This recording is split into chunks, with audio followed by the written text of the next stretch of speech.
나이대 스무에서 이 스무를 한자로 쓰면 이렇게 됩니다. 끝나다라는 의미가 있는 단어고요.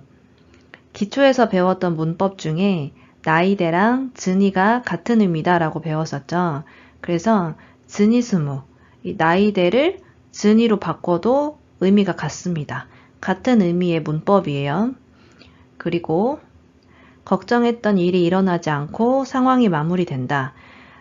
혹은 일반적으로 상식적으로 해야 하는 일이 있는데 그걸 하지 않고 상황이 마무리될 때 써요. 예를 들면 이런 거예요. 보통 유리창을 깨면 혼나고 변상을 해야 상황이 마무리되잖아요.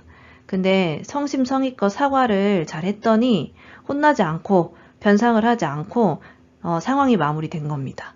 그러니까 걱정했던 일, 일반적으로는 변상을 하고 해야 되는데 그런 걸 하지 않고 상황이 종료된 거죠.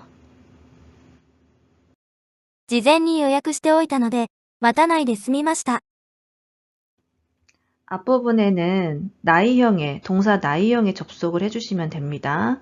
보통 맛집에 가면 3, 40분 기다려야 되는데 사전에 예약을 했기 때문에 기다리는 행동 없이 상황이 끝나는 거죠. 高い参考書を買うかどうか迷っていましたが、先輩が参考書をくれたので、買わないで済みました。 일반적으로는 참고서를 내가 사야 되는 거죠. 그런데 선배한테 참고서를 받았기 때문에 그걸 사지 않고 상황이 종료되는 겁니다. 일반적으로 해야 되는 것들이나 걱정스러운 상황이 있는데 그걸 하지 않고 상황이 마무리될 때 쓰는 거예요. バスがすぐ来たので、あまり待たないで済みました。 아마리 같은 경우에는 뒤에 부정형이 많이 온다고 했었죠. 그래서 여기도 보면 부정형에 접속을 하는 겁니다. メモしておけば、忘れないで済むでしょう。 까먹을까봐 걱정스러운 거잖아요. 그러니까 그 걱정스러운 일이 일어나지 않고 상황이 끝나는 걸 이야기합니다. 앞부분을 좀 보면 이렇게 바뀌는 거예요. 때 오쿠형에 가정법 바형이 붙는 겁니다. 最近は、インターネットさえあれば、外に出ないで済みますね。 이 부분을 한번 보시면 예전에 이런 문법 배웠었죠? 뭐뭐만 뭐뭐하면입니다. 그래서 인터넷만 있으면이 돼요. 返金されたので損をしないで済んでよかった。 단어 하나 보실게요. 송오스르, 손스르, 오를 넣어도 되고 빼도 됩니다. 이게 손해를 보다예요. 그래서 손해를 보지 않고 상황이 끝나는 거죠. クーポンがあったので、お金を使わないで済んだ。 보통은 밥을 먹으면 돈을 내죠. 근데 돈을 내지 않고 상황이 끝나는 걸 이야기합니다. 요건 반말 과거형이에요.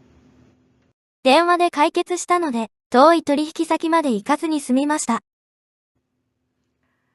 문제가 해결됐기 때문에 먼 곳에 있는 거래처까지 가지 않고 상황이 끝난 거죠. 今年の夏は比較的涼しかったのでエアコンをあまり使わずに済んだ。 보통 여름에는 에어컨을 많이 틀잖아요. 근데 이번 여름에는 별로 사용하지 않고 여름이 끝난 거죠. 상황이 마무리된 겁니다. 東京に友達がいるので、ホテルに泊まらずに済んだ。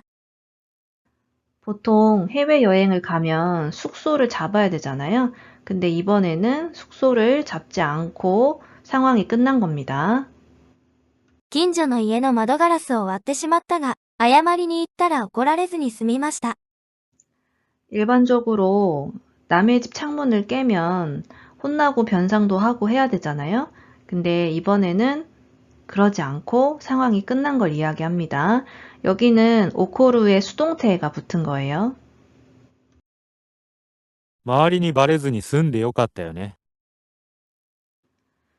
바레루란 동사가 있죠. 들키답니다. 그래서 주위 사람들에게 들키지 않고 끝나서 여기서는 스무의 태형으로 바뀐 겁니다.